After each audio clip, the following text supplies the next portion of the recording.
Merkel Media.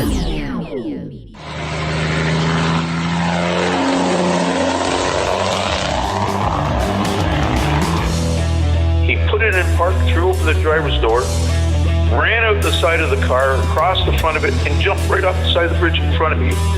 The only people that really pulled over were truckers. He said, we're going Hodge, and he didn't slow down. He went across the median onto the oncoming traffic, but where they could see him coming, they just got out of the way. I noticed this plane was really low. It went right in front of us, hit the fence, and it spun around. 30 seconds more, he could have hit us. But I went around that truck, and a guy stepped out from behind the truck and threw a piece of wood, and it shot through my window just like a spear and stuck in the back of the cab of my truck. That's probably one of the stranger things I've seen. I know. Very professional. Very professional. Welcome to Hammer Lane Legends. I am Brian Merkel. And I'm Mike Dre. If you've got a crazy and wild story you'd like to share with us from the road, go ahead and contact us at HLL Podcast. No, that's wrong. HammerLaneLegends@gmail.com. Yeah, there you go. I found my piece of paper. Holy Moses. For whatever reason, I went back to Proton Mail. It's like, no, it's not that one. Lack of sleep will get you. It is. It's exactly what it is. And that's what You time traveled. You went back to 3 months ago. That is exactly what Tangible Karma Day will do for you. That is the holiday today. Tangible Karma Day. Karma you can touch. International Pillow Fight Day. Oh, stop. Did that I before. figured you would like that one. But anyway, go ahead and contact us if you have a crazy and wild story like share with us from the road at hammerlanelegends.com, at hammerlanelegends@gmail.com. There you go. I gotta remember this. It's like, what? Write it down. I know. You have a cheat sheet right here for me and Shipper. I have it all in my head. Yeah, It's just not all together. It's like it's defragmented right now, and I'm trying to get it all together and come together. Like I don't even know what that means, defragmented. I just know that it's a term. Sounds like a that word. Years ago with the computer, you'd have to hit a defragmenter thingy for it to do something, and I don't even know what it is. But Beyond my pay grade. Me too, man. Mike, tell them about Buy Me a Coffee.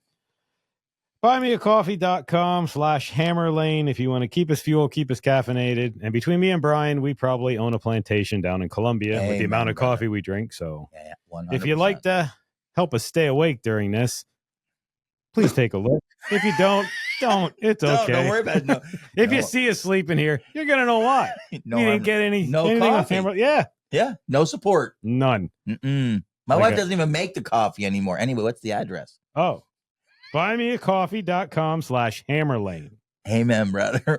I think I should have had a coffee right now. I'm stumbling and fumbling myself. Would you like a Coke or a Mountain Dew? No, I'm just going to stick with my ginger. I had some gastrointestinal issues earlier. You might not want to have any kind of acidic. Yeah, that's going to help. Down the old pipes. Yeah, because acidic things are just going to make it really. It'll flush it all out. I don't need any help with that right now. No, I'm good. At least not at this point. No. Anyway, today we're talking to Ken. Ken is a returning guest. We've had him on before, and we're delighted to have him on again today. Ken, how are you doing? I'm doing well. Doing well. How about you guys? We're doing all right. Living the dream. We are living the dream. We're here, and life is it's okay. It's rainy, and I was gonna say life is going great. Life's okay. It's okay. I mean, I'm breathing. I guess that's good. I'm tired. I'm exhausted.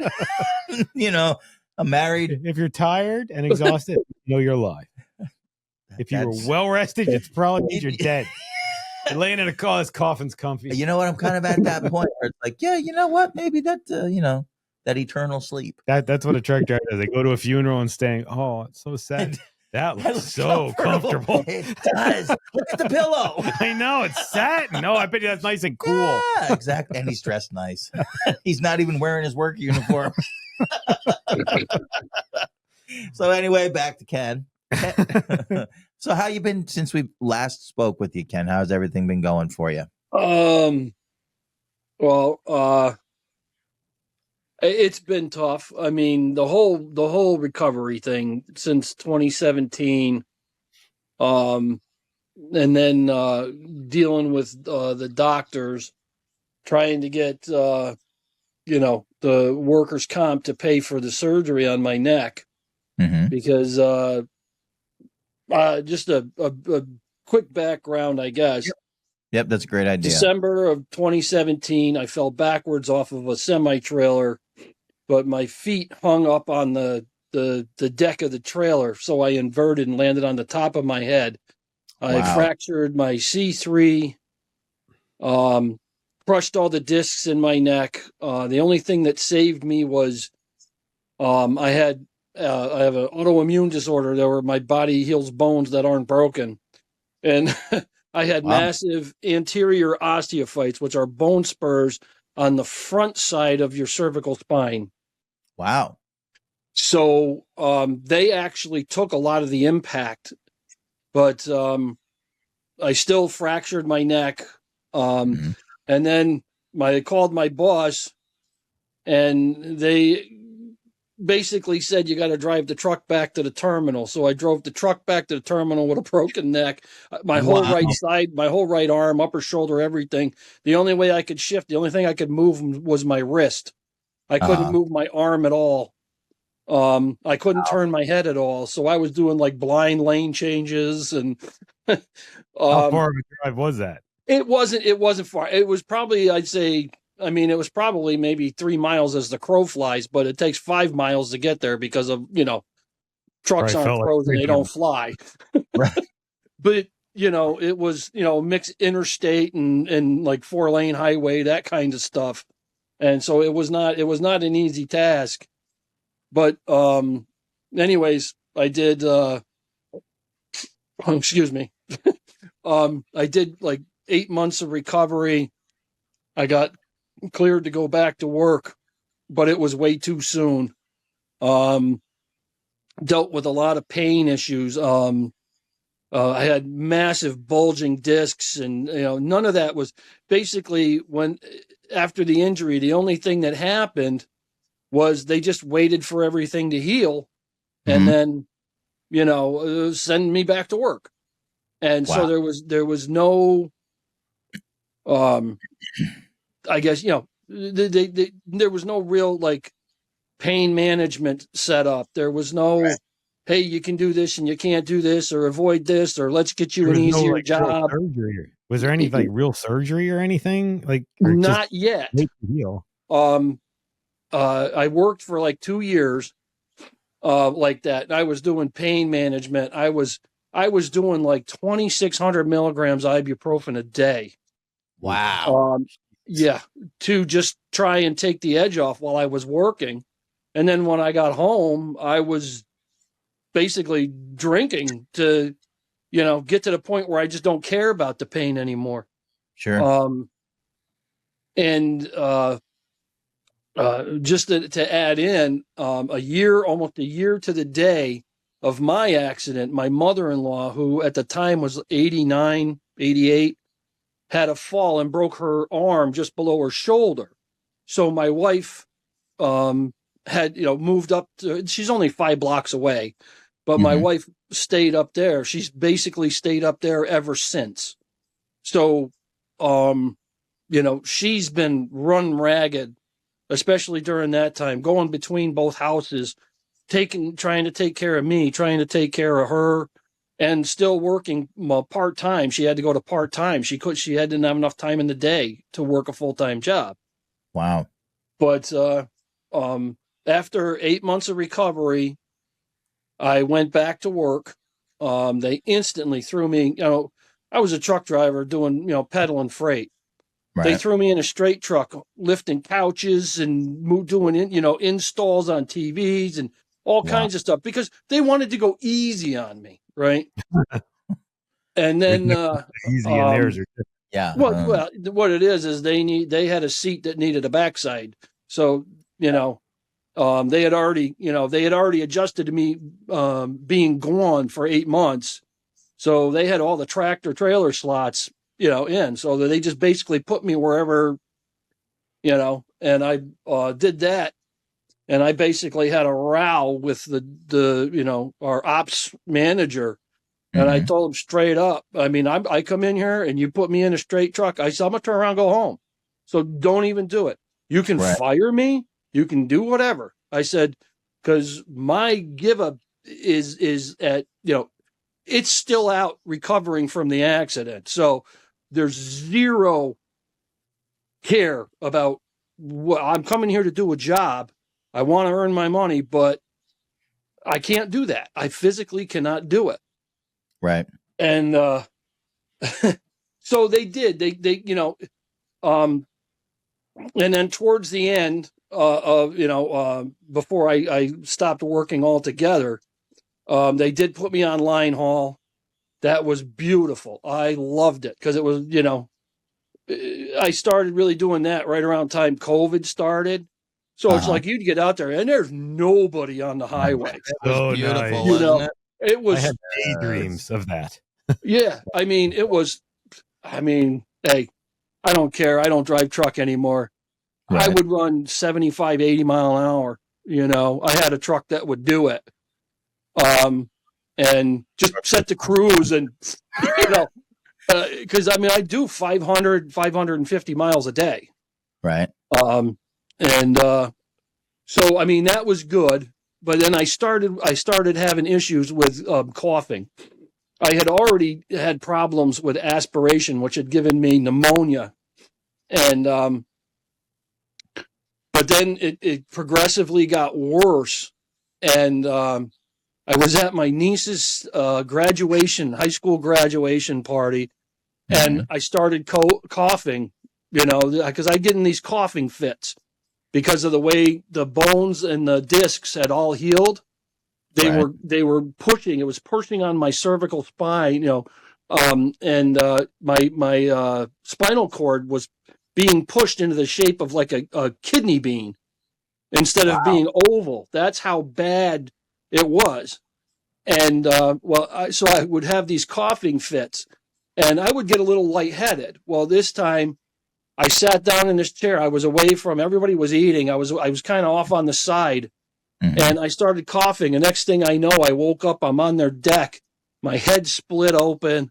Apparently I had blacked out and pitched forward and smacked into the edge of a table and busted my head open and, incredible pain in my neck.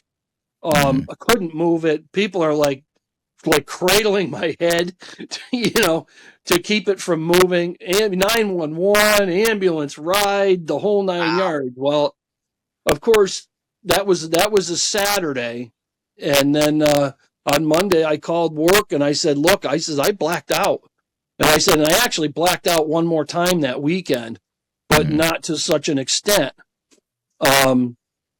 I said, I can't drive. I cannot bear the responsibility.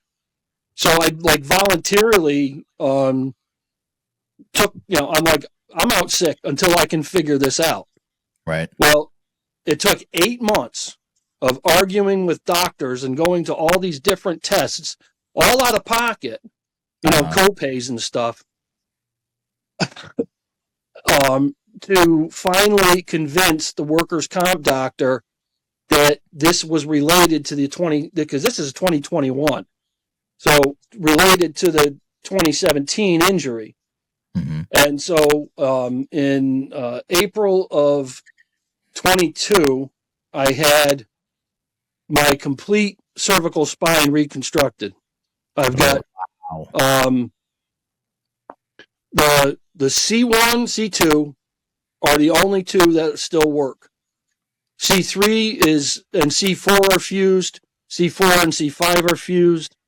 And then C5 down to C7, which is down by your chest, they're all naturally fused because of the osteophytes that were already there. But they went in, they cut out all the osteophytes. It was a 4.5-hour surgery. This surgery normally takes to reconstruct, the doctor says, between 2 and 2.5 hours. It took 4.5 hours for him to do all the work in my throat. But now I've got titanium all in here, a lovely scar on my neck. I say, did they go in when they did the surgery? Did they go through the front? Yeah. Because they went through because all the osteophytes were on the front.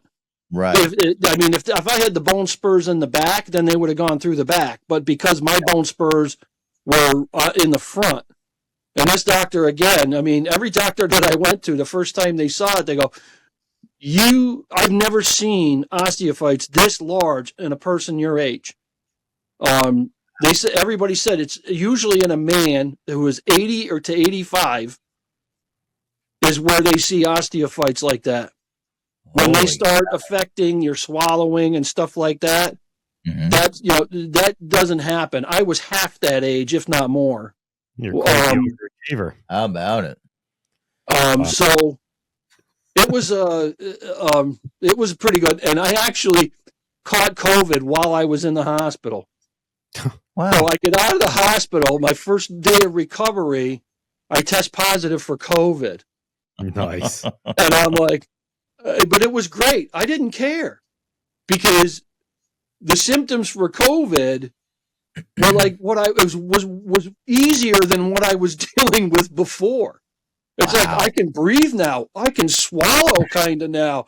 I'm like, and then of course, the stuff that they had me on, I could care less. It's like, if you're going to catch COVID and be sick for a week or two, the best thing to do is to do it on painkillers. They're pushing a little button for the pain. Get COVID. COVID said so. But I haven't been back to work since July. I haven't worked since July 16th of 2021. Wow. The company that I worked for, they were pretty good. They kept me on paper so that I had health care all the way up to the end of June in 23. Oh, wow. So, but still all that time I was trying, my lawyers were great, I would go I had still had a bunch of doctor's appointments and stuff, of course with something like this, you're always going for follow-ups, right. But with the complications, my neck is still not 100%. It's, I still have trouble swallowing, but not to the degree that I did. I lose my voice after talking for a while, so I will be, taking sips in between to keep my throat wet. Yep.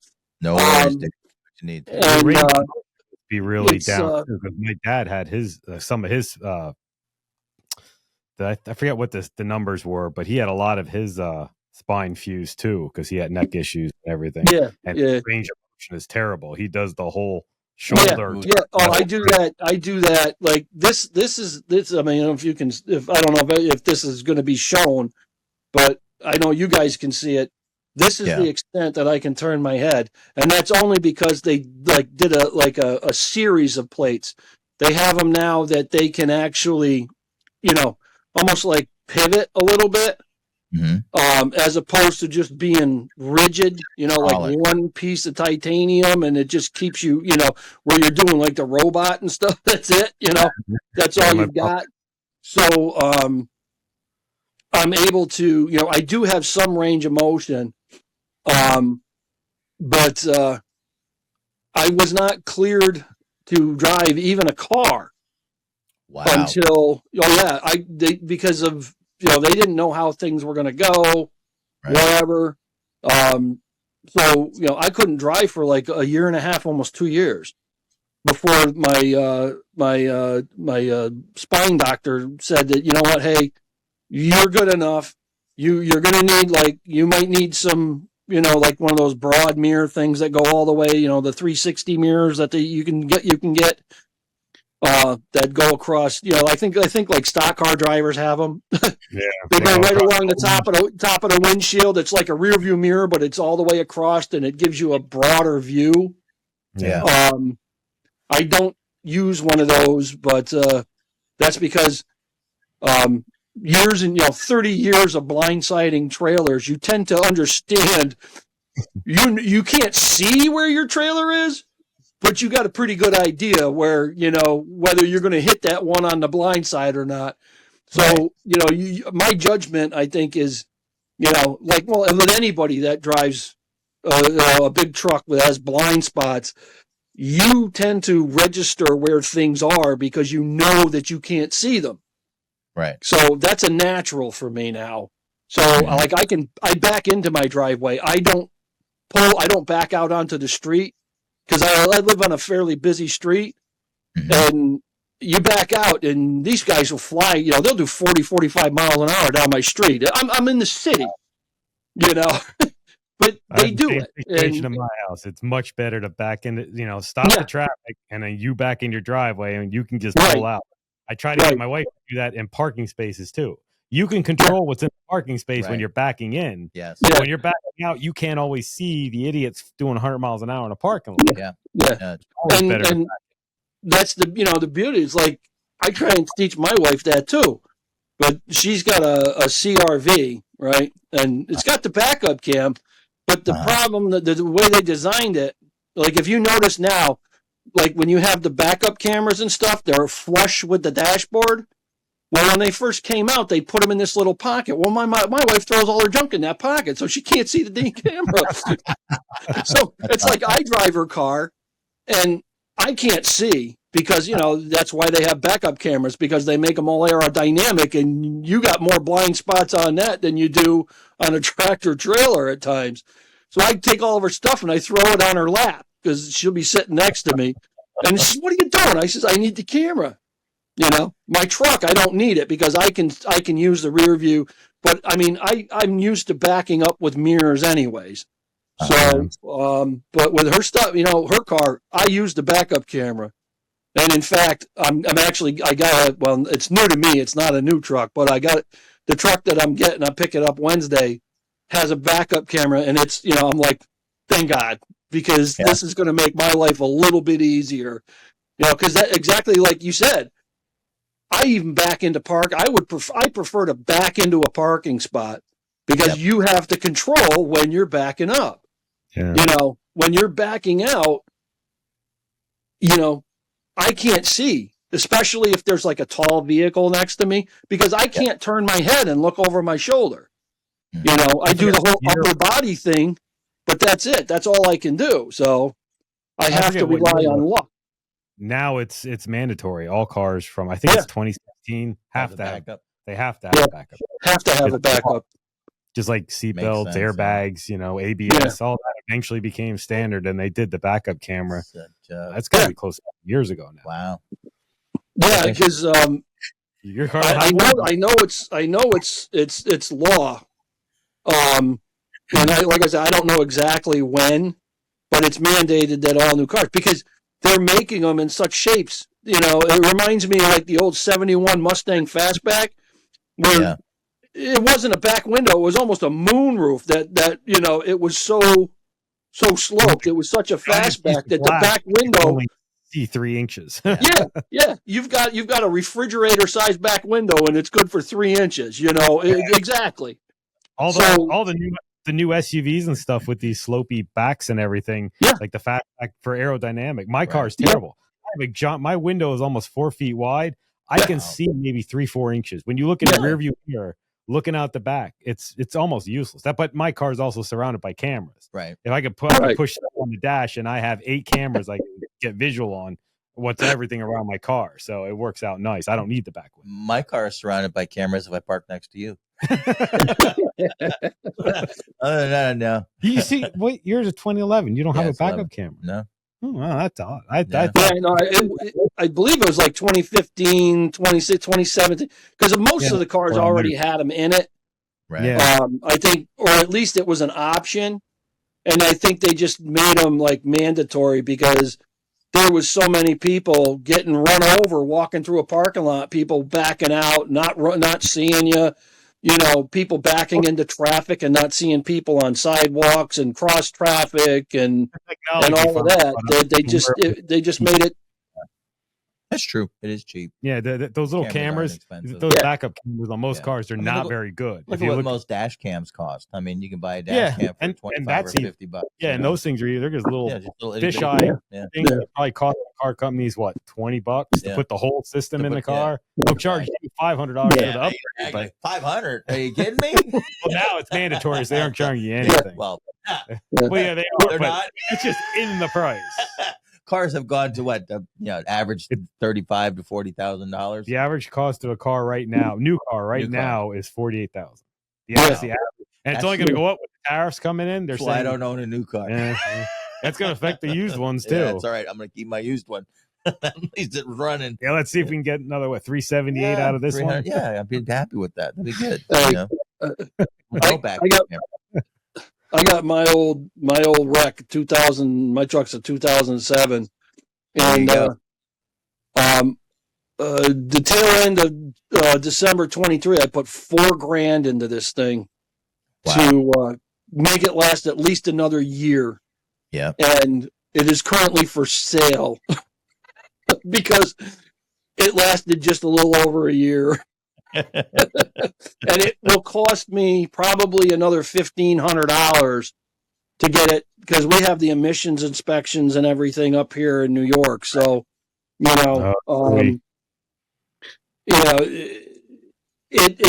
it's what it is the check engine light comes on. It's the same problem that I had fixed last time, but they only did a Band-Aid patch because of everything else that needed work on the truck. So, a way to get around the check engine light if you need to go in for emissions. Just unplug it. You unplug it from the battery. Wait a little bit.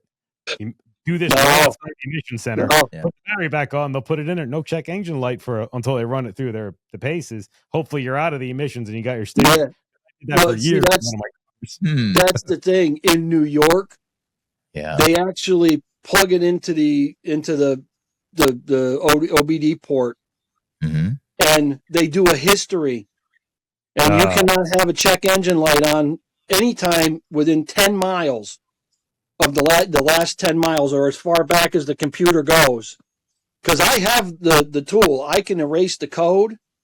Yeah. And I can drive the truck for like 250 miles, but that doesn't hide the fact that the reason why the check engine light comes on is because the catalytic converter flange is rotted off. So it gets an air pocket right above the downstream right side O2 sensor, so it throws a lean code. And it only does it like if you hit like bumps and stuff. Right. So it's like I can reset it, it'll come on in half a mile, or I can drive 200 and some miles before it comes back on. But it doesn't change the fact that I have an exhaust leak under the passenger compartment, and that fails a car in New York State. Wow. So I'm not buying new cats for it. I'm not, I'm done. I'm done putting money into this truck. It's been a great truck. I've had it since 2010. I've definitely got my money's worth out of it. Yeah. And in fact, the truck that I'm buying is a 2016 version of the exact same truck that I have. Oh, and it's only got 31,000 miles on it. So, nice. Is that Ford? Nissan Frontier. Oh, yeah, there you go. No, I really last year forever. That will. And it's been a great truck, I tell you. And I do truck stuff with it, or I did anyways before. And I don't do much of anything. That's another part of, dealing with the injury is I used to do small engine work on the side. And I had a trailer with all my tools. I need everything I needed, parts, everything. And I would go right to people's houses, like a mobile small engine mechanic. Oh, okay. That's a good idea. And that's where I made like my Christmas money, I'd make maybe $1,200 a year, just doing it on the side. It was fun for me. I mean, I did a lot of stuff. Like I'd drive by lawnmowers sitting on the side of the road. I'd get them up, throw them in the truck, and I'd get them running, turn around, sell them for $25, $30, and it was fun for me. It was a hobby. Well, I can't do that anymore.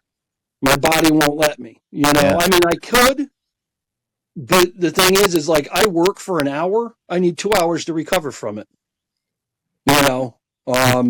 sometimes too. This is my wife thinks. I mowed the grass. I'm gonna go sit down for a few hours. Yeah. I don't mow. I'm gonna go sit down for a while. There you go. I can't even claim that. My front yard is about the size of this room, and so it's like it takes me like 5 minutes to mow, so I can't even do it. Even me, I can't even say, I mowed the grass, I'm going to go sit down. She just looks at me and goes, no, you're not.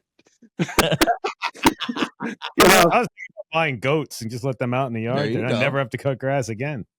Or and you get milk. Ooh. No thanks. Goat milk? That's not bad. It's good. My milk comes from the supermarket. I think open the door, get a gallon of milk. I ain't sitting there milking goat. Yeah. And then waiting for it to get cold. Where are you going, honey? I'm going to milk the goat. What does that mean? I'm going to milk the goat. The goat. Oh, okay. That was a euphemism for something else. Fred. Fred. Goat. Fred and Bob. If they're named Fred and Bob, you probably don't have to milk them. And if you're milking them, you're doing something you're not supposed to do. Milk tastes funny. Not getting a lot either. Goats are always happy though. Oh, here he comes again. Just look at their eyes. Never saw a goat with only one teat before. It's a big teat too.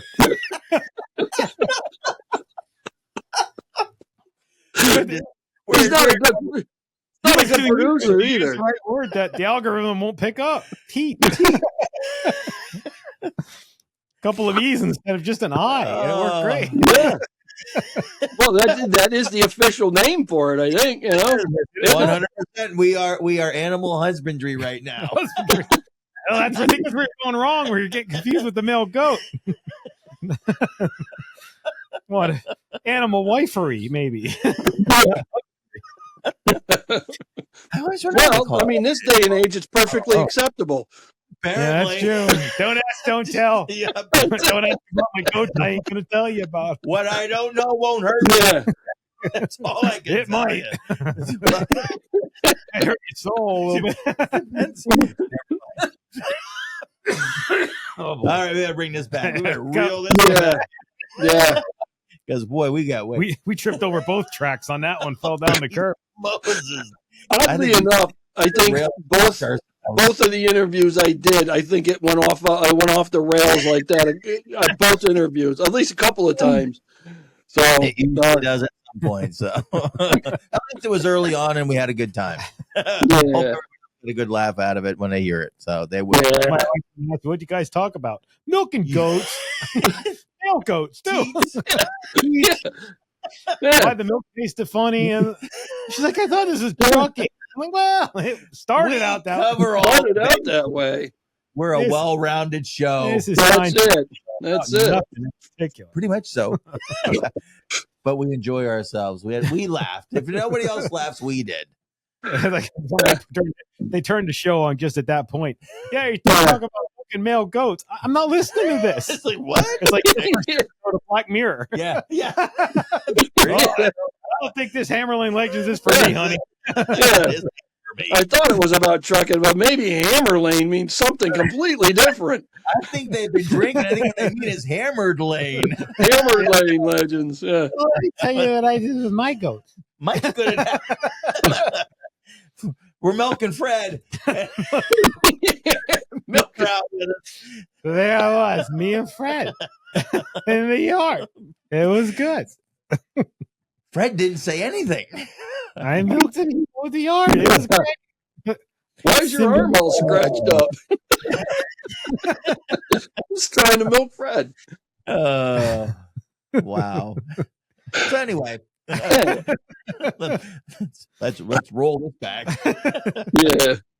So where were we at, Ken?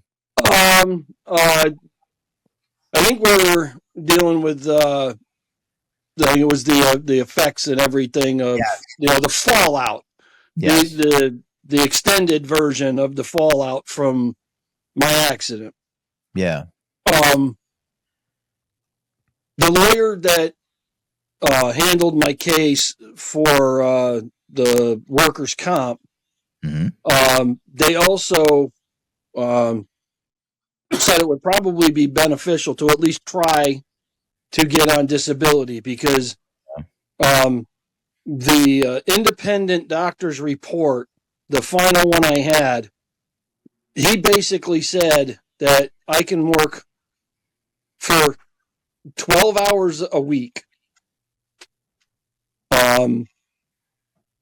That I can only work for 3 or 4 hours a day. Mm-hmm. And it has to be a mixture of being able to stand, sit, and lay down as needed. Find a job like that. Find a job like that. Yeah. That's the employers say, you can lay down. OnlyFans. Well, yeah. That's Well, OnlyFans, girls. Yeah, but Yeah, that's it. what I got, you don't want. Nope. So that's the way I look at the OnlyFans. My wife tells me that too. What do you know? I don't want. They want me to pay so they watch. This isn't the way OnlyFans is supposed to That's how it's work. supposed to go. I have to give them a lot of money just to turn the camera on. Yeah. Hey, I mean, my wife, she moved out. She wants this so bad. She got away from it. She doesn't even live in the same. I mean, that's a joke. I mean, we get along. Yeah. You know, I can't say it hasn't had a heavy strain. Oh, you know, sure. the fact that, you know, because after my mother-in-law's accident, she was doing okay, but she would have these little episodes. So it's like she could be left alone for extended periods of time, like when my wife does go to work or she does come down here. And so my wife was spending like the evenings down here. Like I'd make dinner. We'd, you know, I'd bring dinner up to my mother-in-law and my wife. Because that's one thing when a lot of time on your hands. I was self-taught learning how to cook. You know, I did a lot of internet recipes, stuff like that, which didn't help my weight situation any. Because I'm moving less. And of course, when you're the chef, I can't call myself a chef. When you're the cook, you sample, you got to take, and if, you know. That right. Chef Boyardee called you chef, so you can call yourself a chef. Exactly. But she is now, it's harder for her to leave my mother-in-law because, you know, she's what, 92 now, 92 now. And, oh, wait, no. 93. Okay, I'm doing the math in my head.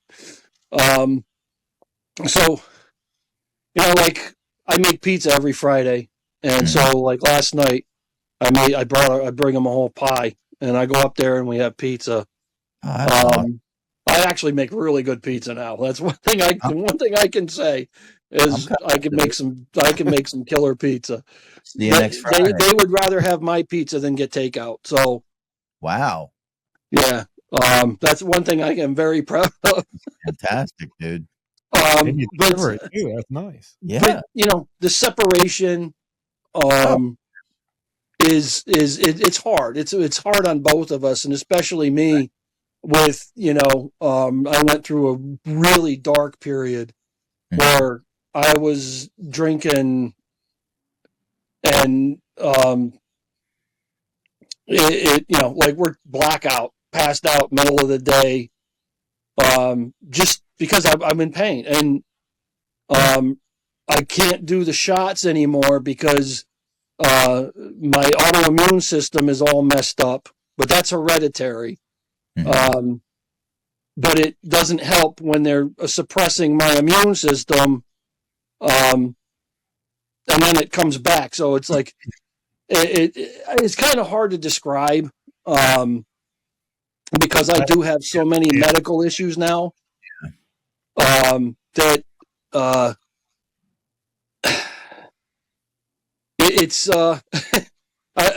even after all this time, you'd think I'd know how to describe it, but I don't, because really it's to be, you know, like I've had a kidney stone, and the pain that I have is at times almost as bad as a kidney stone, which they say is equivalent to like giving birth. Is like that's the closest a man can come to experiencing the amount of pain that a woman goes through is kidney stones.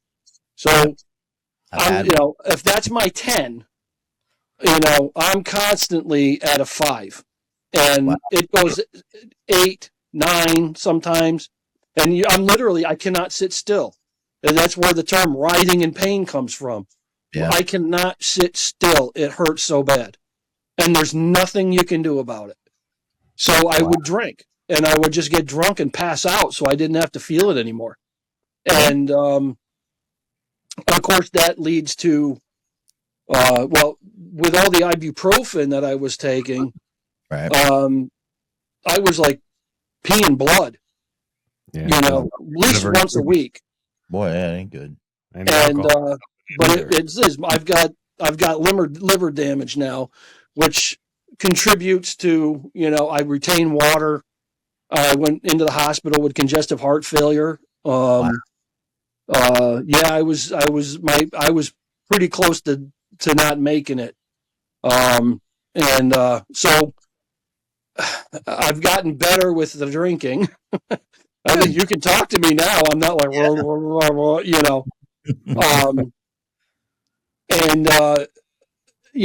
I'm just dealing better with it mentally. And I've reached out. One thing I always did, I was always the problem solver. So, I always solved my problems by myself. Well, I didn't do so good at it anymore, with, self-medication and stuff. So I've reached out. I've gotten in touch with a bunch of the guys that worked at my old company where I got hurt, and we go for breakfast once a month. I've got a good bunch of guys that I hook up with, and we do like motorcycle rides and charities and stuff like that. So I've got that group of friends too. Good. Because my wife was basically my only friend. And I mean, I had acquaintances that, I would do things for, but it was always me and my wife. We were a partner. We were, and then she got spread thin. She was, trying to do two things at once. Mm-hmm. And, so I was resentful of her needing to take care of her mom and going to the extremes of moving out of the house. I mean, well, she didn't move. She still has clothes here. I mean, this is still her home. But, when you live, when you sleep 7 days under another roof, I kind of equated it to, like a soldier going out on deployment, where you're away from home. And again, she's only 5 blocks away. Right. But in the evenings when she's home, that's when I I'm dealing with the effects of the day, and trying to get done around here what I need to get done. Mm-hmm. And by then, I was like, the pain is just too much. I just don't want to move. I don't want to get in the truck and go up there and sit and listen to a TV that's on 80 because she can't hear. Well, my mother-in-law can't hear. My wife is getting that way because she's listening at a TV on 80. Yeah. But, and it's uncomfortable, and I just want to go home. I just want to be able to relax and be in my own house and, do things that way. So it's difficult. I mean, this one little accident, well, I wouldn't say little, but this one accident has completely changed my life. I've gone through depression. I've, alcohol, the painkillers that they were prescribing me, which I am no fan of opioids at all, because, and you can understand why somebody tries something like that once and they're hooked. When you've got pain, it's not, but see, the thing is, it's not just the physical pain, it's the emotional pain. It takes it away. Right. Well, it doesn't take it away. It makes it so that you don't care. Yeah. You don't feel it anymore. Right. And but see, the thing is you don't feel the good things either. Same thing with drinking. A person that drinks once in a while, you get a little loose, loopy, you get a little crazy. But when you're a high functioning alcoholic, you don't get up in the morning and have a cup of coffee. You get up in the morning and you do a shot or 3. Wow. and or you have a mixed drink. Like my go-to was, the McDonald's cups, the large ones, right? You get a soda from McDonald's or whatever. Mm-hmm. Well, I would put like 4 fingers of vodka in the bottom of one of those. Wow. Bring it up, with ice. Bring it up with seltzer, and then throw some cranberry in for color, so that nobody would assume that was an alcoholic drink. And that's what I would drink all day long. I'd go through one of the large plastic bottles of cheap vodka in a day. Oof. It was that bad. And a lot of it was, I was just depressed. I didn't care about anything because, again, when you're suppressing the pain, you're also suppressing the good feelings, the good emotions, the good feelings. Right. So you just become dead inside. Sure. And you walk around like a zombie. And that was me. And it caused a lot of issues with my marriage. It caused a lot of issues with the friends that I did have. It caused issues with me taking care of the house. The house here is, it's my mother-in-law's family built this house back in 1922. So I don't know if you can see in the back, you see how it's like, this place hasn't been renovated in over 30 years. So it's a little dingy. It's a little dingy. But, but that's one of the things that I was doing before I got hurt, as I was working on the house, fixing the things that have been neglected. But, and then so I got out of that funk,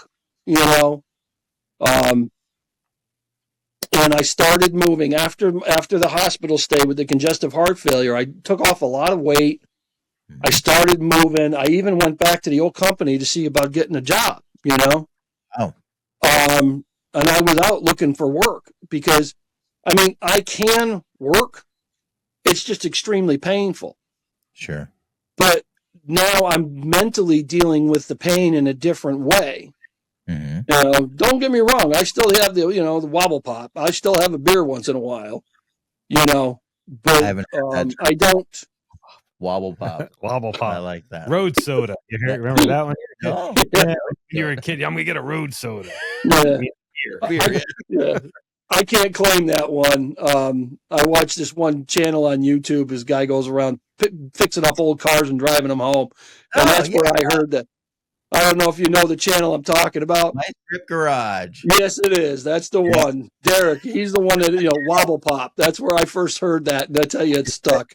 Love it. 3 months, 2 years ago, watching everything and just sitting not because I had my hip replaced, and it was I found him on YouTube. I was like, yeah, and that's where I heard the term wobble pop. I'm like, yeah, you're right. That's it. That's awesome. So he's fun to watch. It anyway. is.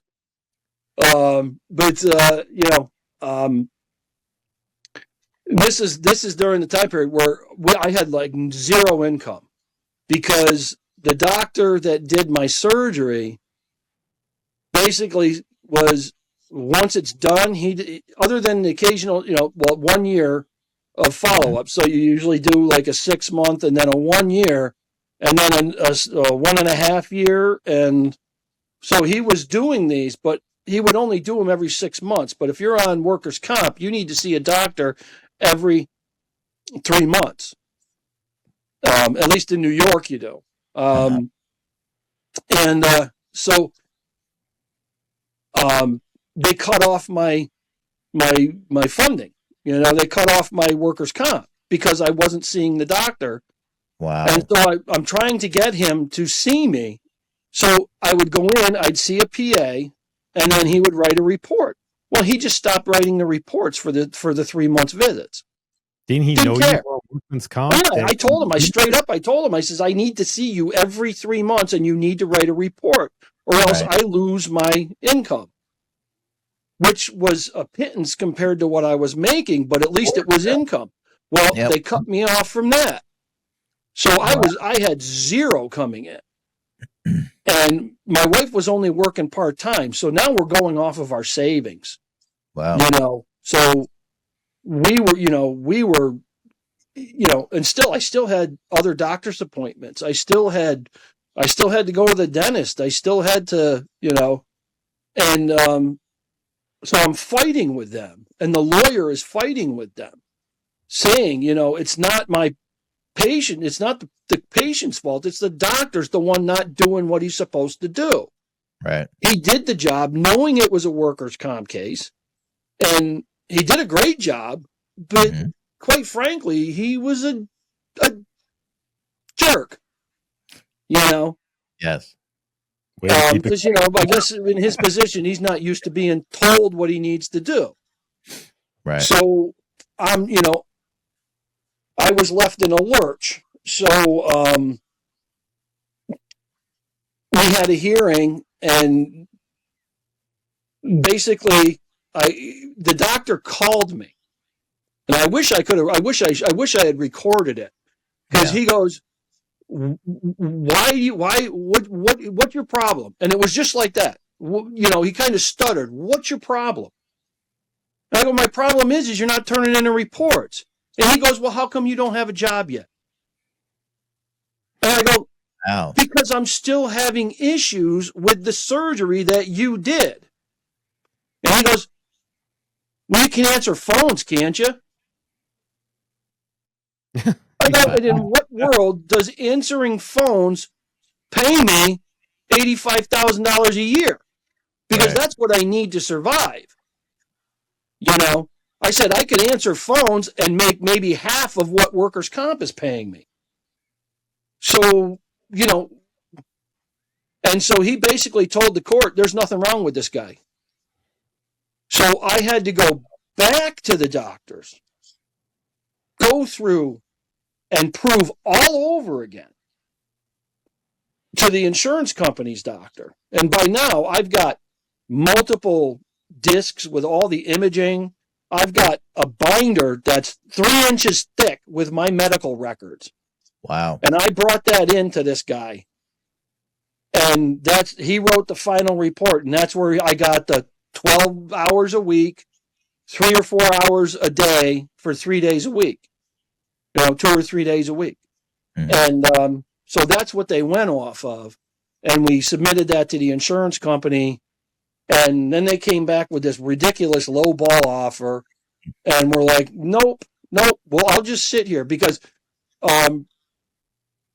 they had, once the doctor put that in, the insurance company was back on the hook for paying me.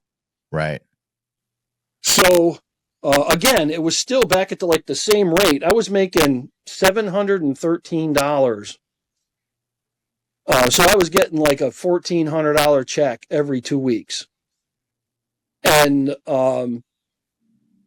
yes, it was good because there was income again, but still. It was not close to it what wouldn't replace all the money that I spent trying to get to that point, So we finally did a settlement. We went back and forth, offers, counter offers, that kind of stuff. And we finally got that over and done with. But come to find out, I got that. I think I had probably the fastest approval in New York SSDI history. It was like 7.5 months. Wow. From the time it was applied for to submitting my medical records, going to a doctor for them, and then I'm sitting, it was August of last year, I think it was. All of a sudden, this check for like almost 14 grand shows up in the mail. No, nothing. I didn't even know where the hell it came from, but it was from the government. Holy cow. So I called a lawyer, and I'm like, did you hear anything? Blah, And they're like, no, we haven't heard anything. And I says, well, I got this check, and I have no idea why. So I didn't cash it, because I'm afraid if I cash it, then they're going to ask for it back. Right. But come to find out that was the from the time I was put back on workers' comp Mm-hmm. to the time of the settlement. The settlement, I think, was effective in. I think it was June or July, August. That area was when the actual approval came, but they did it retroactive to the time I was technically eligible. So that's what the check was. And then now I am actually on SSDI right now. No, So, yeah, I mean, it's, it's about the same money that I was getting from workers' comp. It's like $2,100 a month, but the house is paid for. It's not like I have a large amount of rent. We have property taxes, which in this city are astronomical compared to the rest of the world. But, it's New York. What do you expect? Yeah, just got to say, you're in New York State. It doesn't really matter. The People's Republic of New York, with Herr Hochul as the commander, the frickin' communist overlord. We have overlords too. But it ain't government. No, they don't really ask us for money. Thankfully. They don't give any money either, but they don't ask for it. Yeah. But, it's, I'm not a very good manager of idle time. Uh-huh. That's why I like, I thrived under being in the workforce because there was always somebody telling me what to do. Right. And then, they say like, hey, I need this problem solved. And that's what I am. I'm a problem solver. But, I don't have that ability really anymore because the problems I want to solve were all problems that I used to solve, which I physically can't do anymore. Right. Well, you said you were married, so there's always somebody there to tell you what to do. Oh, yeah. Well, see, this is my wife, but I don't always listen to her anyway. So, and what's she going to do? She going to get in her car, come down here and tell me what to do? Or you're ringing up the street. I heard you were talking about me. They will be. Yeah. Well, she's going to hear this and, she's going to tell me what to do. Go straight to someplace, Like from my wife, I say, you were talking about me in there and you said this. I'm like, did I? I don't even remember saying, yeah, you said that. Why'd you say that? Yeah. But, well, it's, I tell you, anybody that, you get hurt on the job like that, don't expect the company to have your back. The company's going to do what's in the best interest of the company. The company, that's it. And if that is taking care of you, then that's what they're going to do. There are still good companies out there. I've talked to a lot of people where the company has really like stepped up and paid for a lot of the stuff, reimbursed the guy for out-of-pocket expenses and stuff like that. Right. But then I've heard companies like mine where, they helped me out by keeping me on my health insurance plan. But when I went back for a job, they were like, no, we don't want you anymore. You're broken, They don't want to take on more liability. Yeah. Right. But see, actually, they were actually willing to give me a territory, an area, but it was the one that nobody wanted, and it was the one with the most physical aspects. That was our east run out of Albany area, heading into Massachusetts and southern Vermont and stuff like that. Sorry, my voice is starting to go. Here, let me get. I gotta take a sip of soda here. Yep. Oh, that's better. And by the way, I noticed Pitt, Ohio they're working with a terminal that was right next door to my old terminal. I see their trucks up here all the time now. Up here in Latham, a lot of the straight trucks I see. The Albany terminal behind the airport there. Yeah. The company that I work for is like right next door. Oh, really? Yeah. Is that the old Teals building? Yeah, It the old is Teals. terminal. Yeah, it's Oh, the old yeah. Teals building. Yep. I went up there once. Boy, what a crap You hole. can say it. Place is that you're trying to say? No, I was like, this is a terminal? I mean, of course, I was up there when it was raining, so it was a mud lot. Oh yeah. I was like, what? Yeah. Well, we're getting a new terminal, they say. Yeah, well, I heard that about our terminal in 1997 too. Right. I'm still waiting. No, it's quote unquote new. We're getting a new terminal. No, it's not new. It's just new to you. Yeah, well, You know? compared to that up there, that's the size of Brian's outhouse in the backyard here. It is. Yeah, it's a small terminal. It's not new. It's new to me. It's like what? Maybe what? 10, 12 doors up there? Oh wow, I've never been there. Yeah. It's a small square. It's about the whole building is probably the size of our shop. Wow. Yeah. I mean, it's a dock. It's high, but all around is about the size of the it's even the office building on front. It's just not big. I was shocked when I went up there that one day. Yeah. I couldn't believe how small it was that we can run even 6 or 7 trucks out of there. Wow. And of course the parking lot is load them all at the complete same mud. time. No, definitely not. Well, you know, and it was just mud. I mean, Mud. There's no blacktop anywhere up there. well, it's upstate New York. I guess You know, it is upstate New York. Yeah, It's up there. I've never been there. So, You never been up to those? no, That was the only not time I went to any of our Utica, New not York. Albany, not any of them. Yeah. Yeah, that was the. I had a special mission Whoa, to go up there. That's cool. I don't even remember in the what. Take a load up there and bring back where did I go? I went to Hazleton, then up to there, and then back to Allentown. Oh, that sounds like a lot of fun. Yeah, it was a beautiful ride in the snow and the rain. It was Oh, gorgeous. It was a awesome. gorgeous It day. does Yeah. make you feel like- I mean, you don't know where you're going, and you got the directions in one hand, the steering wheel in the other. You keep looking. I don't know what it is that would be. I can't. All right, I read it, and then some people throw it up on the dash, don't ever think about it again. Nope, I got that piece of paper, and I'm looking at every freaking street sign. I got Google Maps up on my phone over on the dashboard. I just want to see where everything is. I don't know. The older I get, the more nervous I get driving places that you're not used. I'm not used to. Yeah. And I guess with the nav systems and everything. Yeah. Well, see, that's the thing. We have. I'm like last time I was talking with you guys, we talked about that 11-foot bridge there, 11-foot 8 bridge on YouTube. Yeah. Well, we have one in a pretty close to us in Glenville that truckers take this. They use a passenger car GPS, and this bridge. They hit this dang bridge all the time, and here in Allentown too. Yeah, it's yeah.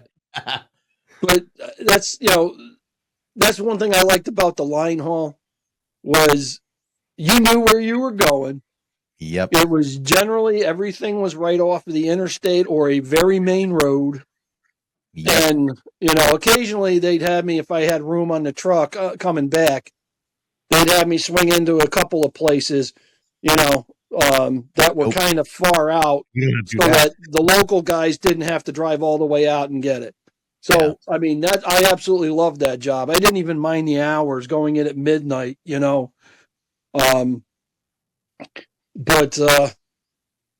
I miss it. But then again, you hear about all this stuff with these foreign drivers that are they're killing people because they don't know how to drive, or they have these CDLs that they get out of these fly by night CDL schools that and they form these little there's a video on YouTube, I think it is, or I saw it on Facebook, where they got this guy, he gets out of his truck, peels the name is stickers or magnets, pulls the name off of the truck, and there's another name underneath the truck. Wow. He pulls into a truck stop, goes out, gets fuel, whatever, but then gets out of the truck, peels the name off with a completely different truck name, a completely different DOT number, gets back in the truck and drives out. And they started all over again. Yeah. I'm a different. Yeah. And that's how they're getting around a lot of the e-logs and stuff. is you've got two separate e-logs, you know. Kind of like the It's Uber. kind of like running two books back in the day. In the window. The two light window. Now I'm driving for Uber. Then they shut that off and turn on the Lyft light, and they go drive for Lyft. Yep. As truckers are doing the same. Sounds like truckers are doing the same thing, you know, and it's these, you know, fly by nights, you know. I mean, if you like, I guess you don't even mandate it e-logs if you have like just one or two trucks. I don't know. It's been a while since I've been behind the wheel, so I'm kind of out of that loop. I thought everybody. No, I didn't think. I think now it is. I think it's I don't think there's any all like trucks. I think they did. I know when they first came out, we didn't need to have them in our trucks because we didn't have that many trucks. Right. But once they got, you know, it was the company as a whole. It didn't go off of like a terminal or whatever. Then we started getting the trucks with the e-logs in it. And then, of course, we were having problems. So what I would do is I'd run a paper log and I would show the, you know, because I'd get stopped all the time to the point where troopers knew me by name. Wow. You know, that is getting stopped a lot. Yeah. I mean, we've got one right here on 87 North, just outside of Albany. And, you know, they're open. I've seen it at times. They're there 7 days a week. Pulling, and it's one of those ones where every truck has to get off, and then they wave you through, and they pick and choose who they want to have come in. You know, the one in Danbury, 84 there. That's 84 and that's every day it's open, and every truck has to go over the scale. Wow. You don't even wait to get like past the scale. Everybody has to wait in line over the scale. No kidding. And I've been inspected in the last year and 4 months. I've been inspected. That's 6 times. Only one of them was in Jersey. Wow. All the rest were at the Danbury scale for level 1, level 2 emissions. I practically know the dude that's in the window. I kind of wave to him when I drive through there. I see him every day. Wow. I got this one trooper. He's a bald guy, and he's always chewing gum. And I got pinched up in up north, heading up to Plattsburgh. So just going through the Adirondack Park there on 87 North. He jumps up on the run. I didn't even stop the truck yet. He jumps up on the road. Hey, Ken, how you doing? I'm like, what? You know. And he goes, well, you got anything hazardous on today? I says, no, I ain't got nothing hazardous. He goes, where's your manifest? I said, here it is. He just took it in his hand and gave it back to me. He says, okay, go ahead. Because he knows I do an actual pre-trip, and I won't take a trailer or a truck if it's got a problem. You know, I'd tell them that, and they're like, "Oh, just run it. You know, you're fine." Or stop in, because the company that we did our maintenance, they had like an office up in Glens Falls, New York, and they said, "Well, just swing into Glens Falls and have them fix it." And I'm like, "Do you understand that that's like a half an hour off the exit? Then I got to wait for them to fix the truck, and then a half an hour back, and then I've got to go up and do my run." And this guy's up here in Plattsburgh. They want their stuff by like 9:30 in the morning at the latest, and it's already 9 o'clock because you never told me to come in early to go and do this run, you know. And that's the kind of BS that we dealt with at this company. Right. You know, is like, oh well, the guy that calls in sick, they don't can. You know, I know you're scheduled to come in at 8. Can you come in at 6 because Chuck called out? No, they just wait for me to get there at 8. And then half the time they're like, okay, well, Ken's not going to get here till 8, so we'll load these other trucks. So I'm getting there and the dang truck's still being loaded. Wow. And then now I pull it out. I got a flat tire, or I've got lights out, or I've got an air leak. You know, well, you got to call somebody and come fix it. Well, I just pull into, no, I'm not leaving the yard. I'm not leaving the yard. They loaded a trailer once, and the bulkhead, I actually have a video of this. The bulkhead, you could take the whole nose of the truck, had broken at the base of the trailer, the floor of the trailer, and you could push this bulkhead 6 inches back and forth. And they wanted me to take this trailer. And I'm like, no. Well, that means we have to unload the whole trailer. I said, well, you want me to take it? The first thing I'm going to do is roll right up in there into exit 9, which is that one in Clifton Park. Right. And I'm going to flag down the first trooper I see, And then I'm gonna be, taken out of service. Then you're gonna bring a truck up with an empty trailer, and we're gonna load off everything on this truck onto the other trailer. And then you're going to have somebody come fix the trailer. Or, that trailer should have never, I actually tagged that trailer out of service after this when they did it. Right. Wouldn't you know, the next day they had that, I had, red tagged it. Blatant, out of service. And they had taken that trailer out of the yard.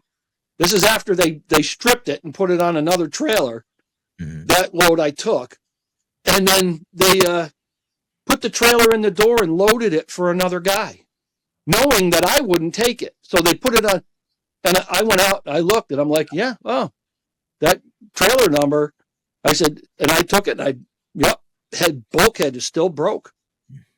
I went in and told the driver, and while they were still loading the trailer, and he says, take that stuff off. He goes, you can't take it. Well, we don't have any other trailers. That's not my problem. My problem is I go out there, I get stopped. That goes on my record. Mm-hmm. So even if you fire me, that's on my record. So that is going to be seen by any other potential employer. Yep. That's the way New York is. That's the way the federal, DOT is now.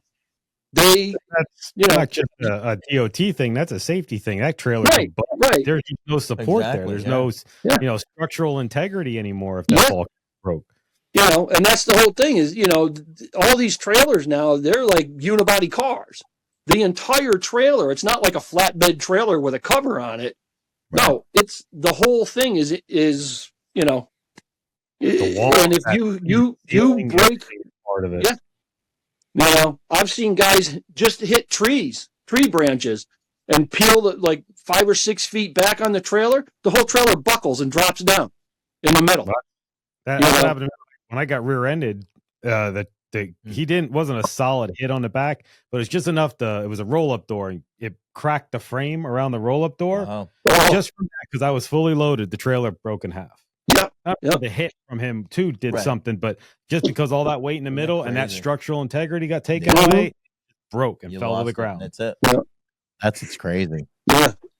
Back when I ran tow truck, back in the early 90s, we had a truck get lost in the city here, and he peeled the whole side of his trailer open on the side on a tree that they had cut, but he was up against the curb trying to go around because they were paving the road. So all the manhole covers were like 3 inches high because they had cut, milled the road down. Yeah. So he's trying to go around these manhole covers because he had 43,000 pounds of newsprint on his trailer. Oof. Wow. And he caught that tree branch and it dropped. And it was like literally on the landing gear. And the center of the trailer was about 6 inches off the ground. And we had to unload all of that newsprint, the huge, massive rolls of paper. Yeah. And those aren't light when the trailer's bent in the middle. You're working uphill to get it to the back there. Yeah. Well, I went and got our roll off, which had a separate wheel lift. Mm-hmm. And I put blocks under the wheel lift, raised the back of the truck up, and then ran the roll-off deck back up to even with the trailer, and then used a cloth strap around the rolls and would winch them onto the bed of the flatbed. And then work harder, not smarter, or work smarter, not harder. That's the right way to go. Yeah. And then we got, we actually called in a couple other guys to come in and go grab 2 more roll-offs because we could only put like 2, maybe 3, because these rolls were so friggin' heavy, Right. And then we took them over to the newspaper plant, the printing plant for the paper, which, he had just missed. He had turned too early. Instead of going another half mile up the road and taking a right, which would have dumped him right at the plant, he was following the GPS. And it took him up this road, which, it says, 5-ton weight limit in the city, other than truck routes, And this guy's. Well, anyways, we got everything off the truck, and then once we got all the paper off, the trailer was sprung back up enough. Mm-hmm. We just had the guy drive it over to our impound lot, and we put the trailer in the impound lot, and he unhooked it and drove away. It wasn't his trailer, but the insurance company tried to sue us for the cost of the paper, the newsprint, because we had damaged it taking it off the truck. Well, the mayor actually got involved, and he actually came to the site because he wanted to make sure that this was a main road that people use. We froze. All right, are we back? We can hear you. You're so good. Okay, good. It said it disconnected. But anyways, the mayor got involved, and he came 4:00 in the morning to make sure that we had that truck out of the way. And, whether he needs to tell the news to tell people to avoid this area. Right. So he actually got involved with the lawsuit. And said, no, I declared this an emergency. He goes, this is a main road. We need to have this clear, And so the insurance company backed off, and said, okay, they ended up paying the claim. Because they had to throw out all that newsprint because it was just because it was slid on the one side. It wouldn't, I don't know if it wouldn't, it wasn't perfect enough to print the newspaper on, but but that's how that's how I found out that these trailers were, they weren't just like flatbeds with a cover on them. They were actually, like a unibody car. You take away the structure and the whole thing comes down. Yeah, look at those flatbeds, how thick those beams are and everything underneath it. And a lot of times the flatbeds will even have the tires separated apart to take more of the load. Yeah, they've also got a bridge arch to them. When they're loaded, they're flat. They're flat. Yeah. When they're empty, they got the arch on it. Yeah. You see that a lot on the aluminum flatbeds. The main aluminum flatbeds, they have that, they spread axles, and we actually had one. It was a steel deck back when I did roof trusses and stuff. We had when we did lumber, we had a steel deck that was like that. It didn't have that much of an arc, but you could see the way it was like perfectly straight when that trailer was loaded down. Which is really crazy when you think about it, how much weight the structure of the trailer, the sidewalls and the roof and everything take, because they're not bowed. No. When on a regular and dry van. Go inside of a trailer and hit the wall, and it's nothing. But that's part of the structure. That is part of the the integrity of the whole thing. That's why that little plaque on the front of the trailer says, "Do not overload or may cause serious injury and or death." Yeah, I never read it. Yeah, well, you should probably read that. Sounds pretty serious. Sounds ominous. It says I might die. I'm going home. This is dangerous. I don't want to do this anymore. Yeah, I'm done. I'm out. If I'm gonna die doing it, I probably will. I'm gonna go work at the deli in Sliceland. I almost did. Forget it. That's too dangerous too. I guess you should. That'd be good for you. I almost died, but hey, we don't want that to happen. No. Good thing. Yeah, we need more people to listen to the show, not less. If you die, you got to stick around for at least that. Come on, help us out. Don't be selfish.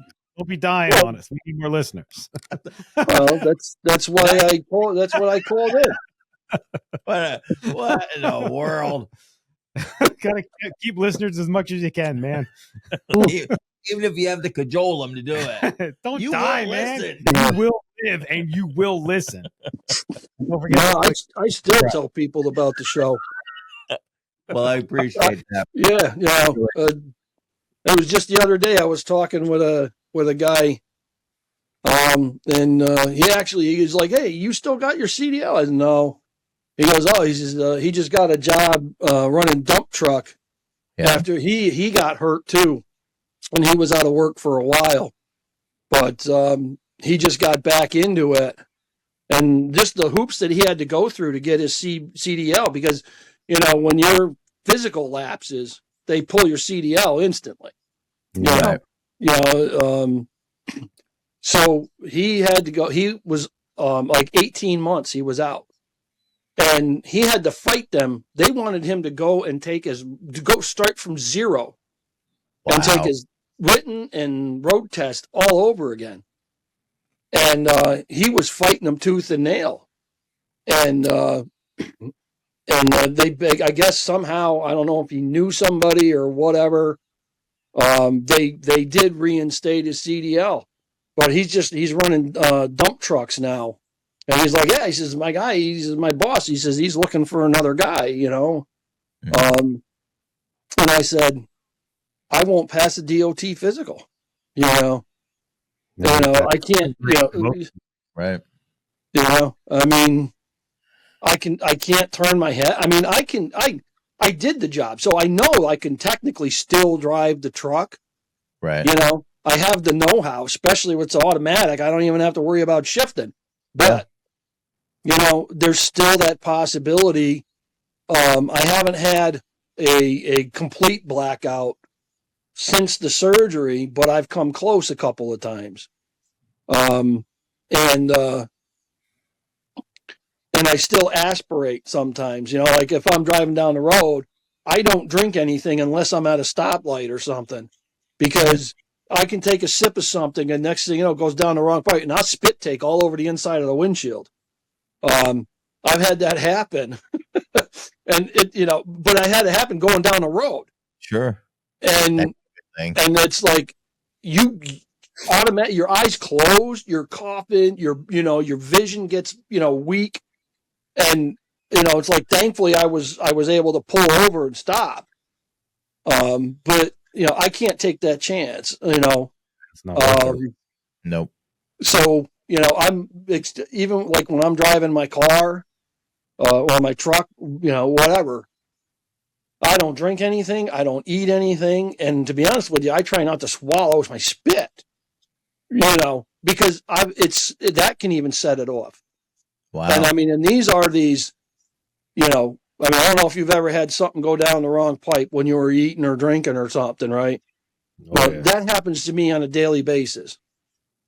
And, it's not like full on, like, normally it only happens with liquids now. I don't have the issue with solid food, but it still happens. And it's like, so I just don't even bother. It's, this whole thing has changed my life entirely. Like I've lost a lot of the humor that I used to see in everything. Right. I was generally like a fun guy, and now I just kind of mope around, but I am getting it back. Springtime's here, like I say, I'm connecting with a lot of old friends. And mental health is huge. I used to, I'd be the tough guy, it's like, when I was growing up, I was, my generation was quit crying or I'll give you something to cry about. And so you sucked it up. You pushed that down. And the problem is that now I can't cry about anything. I lost my father a few years ago, 2 days before my birthday. And I still haven't cried about it because I don't cry. And so that builds up. People don't understand. That builds up. Yeah. And it affects you. And you need, just like, when you're happy and you need to clap and yell and hooray, when you're sad, you need to let that out too. And you need to find somebody that you can talk to about it. Very true. And, I'm actually getting a little misty now, and this is about the maximum that I can come up with. If I could really, really explain to somebody, you don't have enough time. We've already been talking for 84 minutes now. Yeah. and it's to get to talk to somebody who understands. It makes you. I mean, I actually feel physically lighter. Yeah. You know, like this weight is off of my shoulders because I talk to somebody. You know, it's like when you're having a bad day driving truck, whatever. You talk to your, you can talk to your wife, but then she's like, "What's a fifth wheel again?" And it's like, why is it the fifth wheel? And then I have to go through the whole history of why it's the fifth wheel. And then it's like now I don't want to talk because my voice is shot.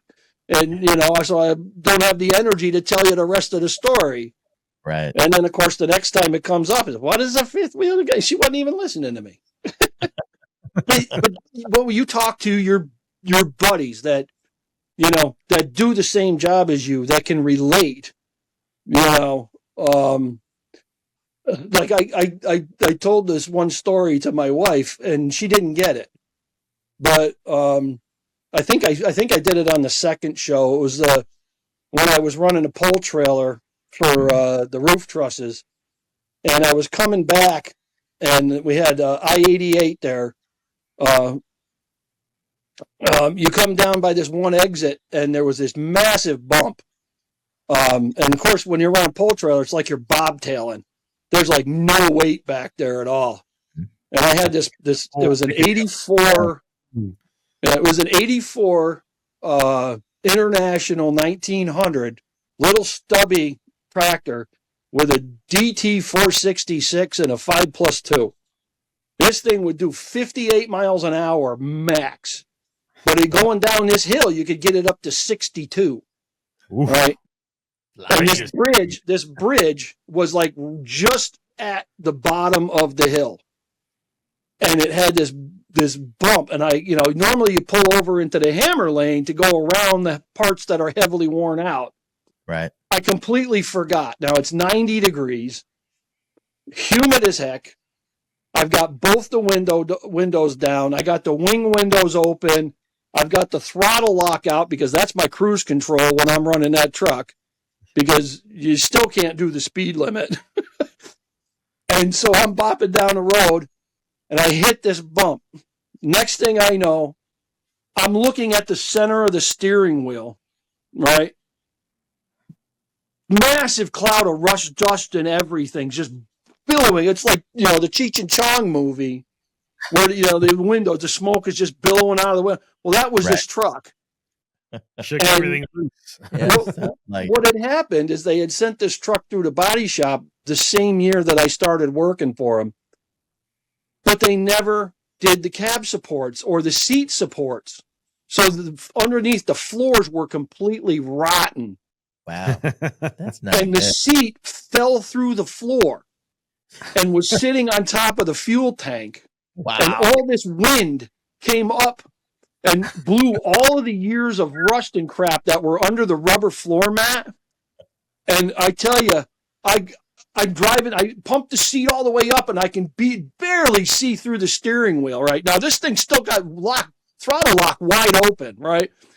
Thank God the hill was on the other side. It slowed down enough and there was no traffic. I was able to clear the dirt out of my eyes and take the throttle lock off. But of course, my foot is wedged against the accelerator because now it's up against my face. My knee is because the seat fell through the floor. Wow. And I get back to the shop. I drove the truck back like that, it looked like a little blue-haired lady, barely, you just see the top of her head through the window. That was me. Stand on the fuel tank and drive. Yeah. Well, so I was tempted, I was like stand and drive, I pull in and I got out of the truck and I looked like Al Jolson in blackface. But it was like, because I was sweating like crazy. Like I say, it was 90-some degrees. You got more ventilation there coming up from the floor. Plenty of it now, yeah. Oh, yeah. I mean, and I was blowing brown snot for I don't know how long, coughing and gagging. And I get out of the truck and the mechanics are laughing hysterically. And one of them even went into, "Oh, mammy, I love you, mammy." And I'm like, what? Because I didn't know. And I go into the bathroom and I look and I was literally black because the got wet and it darkened up, and I mean, you could see all like the sweat runnels coming down my face. And it was hilarious. I mean, moonlighting in the coal mines. yeah, but that was basically it. It was, but she's looking at me like, I don't get it. What happened? What do you mean? How come you didn't fall out on the road? And I'm like, but I tell that to my fellow truck drivers, and they think it's hysterical. Yeah. Especially anybody that's run really crummy equipment. I think we all have it. Everybody. Oh, yeah, when you're all starting out. I had mine where the cab flipped over, and I was looking at the road. No, we had. I mean, the company that I worked for. This was 2000 when I started there, and they were still running 671 Detroits in some of the trucks. We had trucks from like 70s and late 70s, early 80s. Like I say, that one tractor I had was an 84. And so it was. They were really good. They had a pretty good mechanic shop that would keep this stuff going. I mean, we had two 40-foot flatbeds that were, one was a 65 and one was a 66. And we were still running these things. Wow. Pole trailers from the early 70s. The only reason they retired them is because you couldn't find tires for them anymore. Nobody wanted to change the tires because there was old crazy split rims. Yeah. Nobody wanted to touch them. So, wow. The good old days. Yeah, how about it? But, they were the old days. I don't know how good they were driving equipment like we used to. Yeah. I mean, one nice thing about our company, we got a relatively new equipment. Some of the trailers are a little, but the trucks are okay. Yeah. Some of them have been for a while. Yeah. Well, if you see I've been there 28 years, and I was Yeah. like, I remember that trailer was brand new when I started. Yeah. And now, luckily, they're all storage trailers, but they're still there. Yeah, they're still hanging around. It is crazy. It really is. No, I still see the company. They're still running. One of the truck, the last truck that I had was near new when I was doing the Linehaul, and they're still running that truck. But it's like one of the last, basically the leftovers. I think they actually rent it from the company that leases them their trucks. They get it back as like a rental. Wow. So it doesn't have the name on the door anymore, Right. but it still has the same truck number. So I'm like, yeah, that's my truck, 3221. That's my truck. I know that truck. But they pretty much turn over like every 3 years. They don't let a truck get more than 3 years old because DOT will tear you apart. Anything that's older than that, if you got a new truck, DOT, less chances of them pulling you in. They see a decent truck, they're going to take the next truck that's, that doesn't look so decent. Doesn't look so. If they want to write reports and stuff, then they'll pull you in. Oh, this could be an easy one. Yeah. Let's search. Yeah. The truck has 10 miles on it. Let's search. This will be good. Look at this one. I got inspected in New Jersey years ago when I was running Land Air. Yeah. Brand new truck. Had the new sticker on the side that said emissions, California emissions compliant, certified idle or whatever it says. I got pulled in there. Yeah, we're gonna check your emissions. I'm like, this is a brand new truck. It had like what, 5,000 miles on it, brand new. And they checked the emissions on. They wanted to make sure the emissions checker was calibrated. No, correctly. he just wanted to. That's one, and I didn't have to do a whole lot. Yeah, he's working. He's got a certain amount of trucks he's got to pull in. He's gonna, make those reports nice and easy to read. Going past me in the scale house, here comes guy double stack, blowing smoke and rolling coal. Let him go. Let's get this brand new Mac in here. Wait up, what? That's a time. That's going to be a lot of time. That's going to be an out of service, the paperwork. Yeah, I got to clean the equipment off after we test him. Yeah, you hook the emissions and the stacks up to that. We're going to, and the next 3 trucks are all going to fail just because of all the crap that first truck put into the system, Exactly. But I don't know if you guys remember when the square nose Freightliners came out. They were kind of boxy, little sloped hood. Right. Well, there was an issue with the school buses using the Freightliner, chassis, where the airline would rub on a bracket near the front axle or something. Well, we had gotten over at the lumber company I worked for, we had gotten a bunch of those same Freightlers, FL70s, I think they were called. We use them as straight trucks. Yeah, that's what our straight truck used to be, the FL70. Yeah. Well, there was a service bulletin that was put out, but it was only put out to the school buses, to check these hoses, these airlines, to see, because they'll rub and you'll wear through them. So we didn't have you could not drive an FL70 without getting stopped. Every time you went out on a run, you would get stopped. We had guys that were stopped 2 and 3 times where DOT would pull them in. And the first thing they did was go look up underneath that front wheel. Uh-huh. And so our mechanics there were actually pretty smart, and they ordered a bunch of these brake hoses. And any truck that would come in, but occasionally one that would be out or whatever was missed, and they would literally, they knew exactly what to do. They brought the tools, put the new airlines right there at the DOT stop, so the guy would be put back into service. Right. Kind of fix that instead of replacing the airlines all the time. How about we maybe reroute them or something? Right. Well, see, that's the thing. I guess the fix. From what I understand, it was only, the ones that were, I think it was because, the bus bodies come right up to the firewall, on those. And I think it was due to whatever brackets that they used to mount the bus bodies on these frames was what the thing. So it didn't even apply to the regular cabin chassis, or box trucks or flatbeds or whatever. Yeah. But they would pull you in, and if it had this hose with this part number, they would put you out of service. And that's like, it's not even rubbing. Don't care. It has a potential to rub. And so they had to replace, I guess you had to put like a inch shorter hose or something to keep it away from this mythical bracket or whatever. Wow.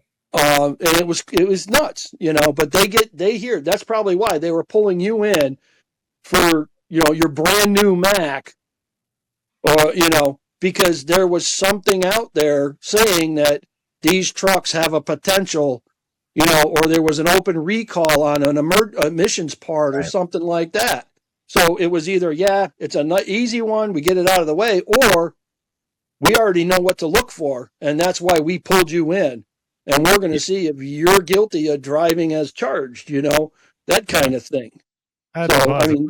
All the trucks that were pulled in front of me, they were all brandy new. And all coal rollers were going right through, and they were letting them go. So I knew what was going on there. Going down the road. Yeah. Well, that's, again, if it was a truck, like we would get Linehaul, owner operators and stuff that come in. You even see them. You've probably seen them. As you see, they're resurrecting these old cab overs and these old non-emissions trucks, and they're basically rebuilding them so that they don't have to deal with the emissions and all that. Now, I guess I don't know, but I guess they're doing away with this, with the particulate filters and all of that stuff now.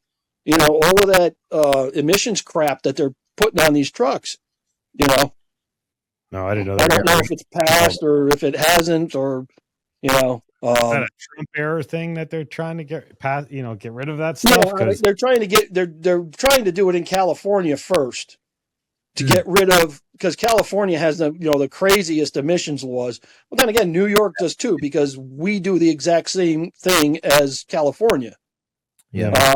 Everything starts in California when it comes to emissions or fuel regulations or anything like that, because they're everything does rules over there. Right. Yeah. So and everybody just follows that. I don't know why you want to do that, that's fine. Let's all just follow that, but don't have this state does this state does. Yep. Everybody should be the same. You want to with something that is like this. Yeah, because trucks are literally nationwide. They're the vehicles that drive in all 50 Yeah. states. Yeah. All be the same. Well, isn't California where you can't bring like produce and stuff in? They have actual checks at like the Was it? I don't know what other state, but it's the border right there. They have checkpoints right at the border of these major interstates going in and out of California. You cannot bring produce from outside. Produce from out of state into California. Because right. it might carry parasites or something that could damage their citrus crops or whatever. I don't know. You might have paid less for it someplace else, or you didn't pay California tax on that, anyway, did you? That's probably more like it. Yes. It has to do with parasites, but it isn't what's food. It's the ones in the government. Yes, there you go. Yeah. There's parasites in the government. Really? What are you talking about, Mike? Come on. I know. I'm so For jaded. the love of no parasites in the government. Episode fiction about the government. Just got to get a little louder. Yeah. Government sucks. Yep. I'm just gonna sit back. Yeah. I said my piece. Yeah. That's funny. It's been an interesting year. Your journey from getting hurt has been to now. This is It sucks. It really is a reminder. It only takes 1 second. Yeah. You're walking around in a truck or a trailer. Just watch what the hell you're doing. It only takes that little bit. Don't drive a flatbed. Yeah, well, that is a key. That's what I've learned throughout all the episodes. Everybody who drives a flatbed, don't do it. That's it. I'll drive get hurt. And I don't load the truck. Matter of fact, don't do anything. Just drive in the back. Just drive it. Drop and hook if you have to. Drop and hook. Called the driver. Yes, I drive the box. Yes. I don't load the box. Nope. I don't load the box. I have to drop the box, but that's it. That's the drop box.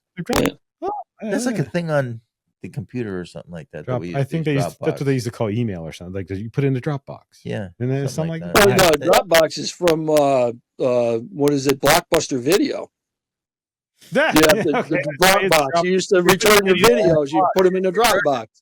Holy crap, we're all showing our age there. Yes, sir. Yeah. You're all the way up. Dating myself there, yeah. So, it's he's got something on his computer here that does say Dropbox. It used to be where I when I recorded the videos, I'd put them in that, and then we started on the side. Isn't that interesting? It is for like not really no one. I'm not even interested in it. So, but you didn't even remember where it was until a second ago. I had to think about it. I know right I in front had of me. one. It said Dropbox. Anyway, Ken, this has been a lot of fun. We really have enjoyed having you on and just kind of getting a chance to catch up with you and see how things are going. And we're glad that things are really moving forward for you. Wish you luck on the way up. Yes. It's been a very long, frustrating, difficult path, but things are looking up. I do have a potential of a part-time job driving a tractor. Okay. This summer at an orchard, towing these trailers. You go to apple orchard, apple picking, and you climb in the wagon, and they take you out to the orchard and drop you off. And it's like a hayride. Just shuttling them around the farm. That's I might have a job doing that. So good. I will be driving again. There you go. You're gonna be in a tractor. Just not the kind of tractor. It'd be a tractor, not the kind of tractor I'm used to, but I've been on 87. It's probably less bumpy than 87. The whole you got to get the seatbelt a little tighter there. Buddy, it's no matter what you're in, the roads are not in good shape. You try to take your car, you're like, no, not right now. Yeah, it's like riding a bull. Can you stay in your seat for 8 seconds? You get that one time where you're gonna take I have my iced tea and I take the top off and you go to take a drink and it's on my glasses. It's on your glasses, on your forehead. What the freak? I-88 was like that going from Albany out to Binghamton. And I used to run this one. It was a walking beam tractor with like zero suspension, and we used to use that for the larger pole trailer trusses. So again, it was like bobtailing. And that same road where I fell through the seat in the one truck, this seat did not have an isolator on it. Okay. So you want to talk about riding a bucking bronco? You're just yeah. I would literally take a bungee cord and move the seat adjuster so that it was unlocked. Right. Because you got the front tires and the rear tires were literally alternating coming off the ground. That's how rough this road was. Wow. And the only problem is that when you hit the brakes, you'd go right up into the steering wheel. I had to see unintentional. Suck. Yes, that does suck. If I did it now, it probably wouldn't be such a problem because I've got more in front of me, So I've got like my own personal airbag. I heard that. Airbag deployed. Back then, it was more, my weight was more muscle than fat. It hurt a lot more. Again, a lot less roof over the woodshed. So, I never heard it put like that. I haven't either. Yes, you did, because I said that same one back in the first episode I ever recorded with you. I wasn't here then, so I got an excuse. But no, it's a good one. It was due. But anyways, no, it was there was like you find workarounds to get around, because that would literally, you get whiplash. That's that truck. It had a low back seat, so the window, you could see how like the glass had, because of the dirt. Right. But people's heads constantly smacking into that one spot on the window. Like, no matter how you washed it, it never came clean because the glass was actually etched. I mean, this truck had like 700,000 miles on it. Wow. And it was, everybody that drove this truck, if you did, the Buck and Browno, you'd bang your head on the back glass. Wow. And so it actually had a spot worn in the glass from all the years of people's heads banging into that glass. How to dip it. We used to have those Mercedes trucks at our place, and the same thing. The seats were the Mercedes straight trucks, and the seats were bolted to the floor. There was nothing there. Big garbage truck steering wheel. I didn't like it, but the steering wheel helped me from flying up because in the top of my truck that I got assigned, there was a dent because you would come up off that seat when you hit. And I'm 6'3", and my head would slam into the top of that roof. That ain't right. And it hurt. Oh, yeah. That's compression of your spine. That's exactly what happened to me, only I don't need to be any taller. Yeah. I'm looking to knock a few inches off of this mess. Hit my head on everything. I'm 3 inches shorter. Nice even 6 foot would be nice. Yeah. Can't fit into cars. You can't. I'm 6 feet. You still find ways to smack your head. I'm 5'8". I haven't smacked my head. Yeah, I was gonna say you're good. You just kind of walk through life. Nothing. Walk right in the trailer. I got to go like this and like this. Yeah. My grandparents had an old house, and their doorway, you literally had to go like this. I mean, their house was built in 1800s. Yeah, they weren't tall. It was less than 6 foot each doorway, and they're upstairs. And I was like, "Oh my God. Go like my this, grandparents' house was the same way. Yeah, I had a cousin who was 6'9". Wow, and he would come visit from Florida and visit my grandparents, and he was constantly like this all through the house, and they had a ceiling fan in this one room, and he got his head smacked I don't know how many times with that ceiling fan because he was only like 15 years old, and he was like 6'9". Wow, crazy, and their doorways were 5.5 feet. Wow, that's 6 feet. My father was 6 foot. He had to duck under doorways in that house. Wow, I've never had my head hit by a ceiling fan, but the light fixtures that are underneath the ceiling fan, I walked in so many of that. Would you like to try? No, I'm good. We can help you out with that. No, I just got a haircut. I don't need. Oh, you don't want to do another one. But I've done the whole. I'm getting in our bedroom. We put a ceiling fan. I'm taking my shirt off. I'm taking my shirt off to get changed. Boom! Wrist ceiling fan. Like, oh! I don't ever have that problem. Yeah. It's kind of nice. You small fella. I am a small fella. SML small. My house here was built in 22, but in the city here they have we have 9-foot ceilings, and over the doors, which are like at 6.5 feet, we have the little dormer, little windows over the top. And they used to use that, and we got the double sash windows.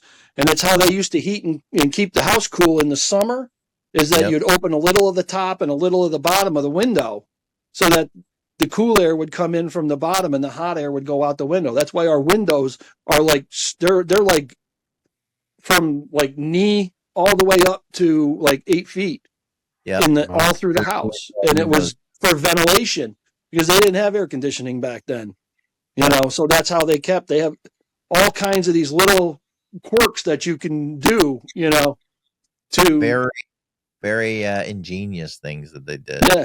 Yeah. You know, improvise, adapt, and overcome.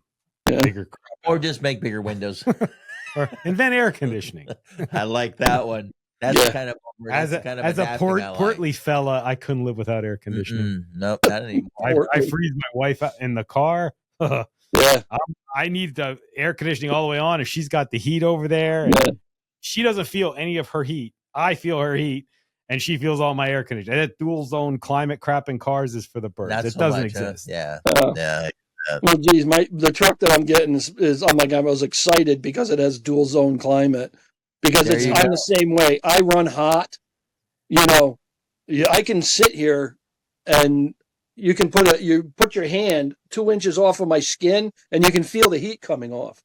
Wow. You know, it's just the way I'm built, you know, and plus I usually with all my issues, I constantly run a low grade temperature all the time, you know, for the most part. I always have a fever. I run like 99, 99.1 all the time. So, but my wife does the same thing. She can't stand it. Hot-blooded? Oh, geez. Another 80s song. All right. I didn't get. Or no, Hot Blood. That might even be the 70s. Is it the 80s? It's in between there. It's late. It's early. I believe it's early 80s for that one. 80s, Nah. Group. I could be wrong. What is it? Foreigner? I think so. Isn't it Loverboy? No. Now we got to look it up. Yep. That's all right. We'll look it up real quick. But we take this very seriously right here. You know what I'm saying? I can't remember if it's Loverboy or Foreigner. Where the hell is my music at? Oh, there it is. All right. Yeah, we're going to find this out. Foreigner. Yeah, it's Foreigner. Good. You can edit my wrong answer out. All right. I'll fix it in post. No, you won't. You'll keep it in there. That's fine. We don't really have a post. Hit record, send it off. There's no post.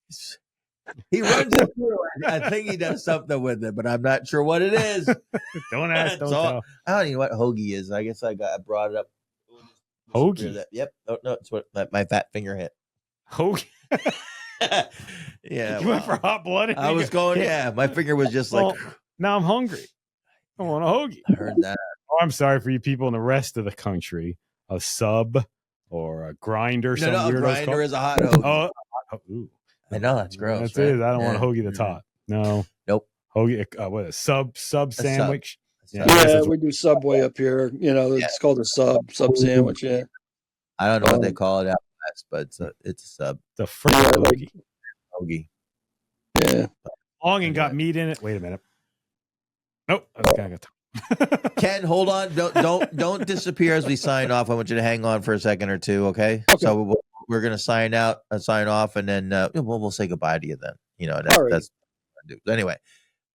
Anyway, thank you, Ken, for coming on. We had a great time. It really was good catching up with you. Thank you so much for contacting and coming back on and just kind of filling everybody in. And all the best to you, man. All the best, because I hope everything works out. And we're just our prayers and everything else. So.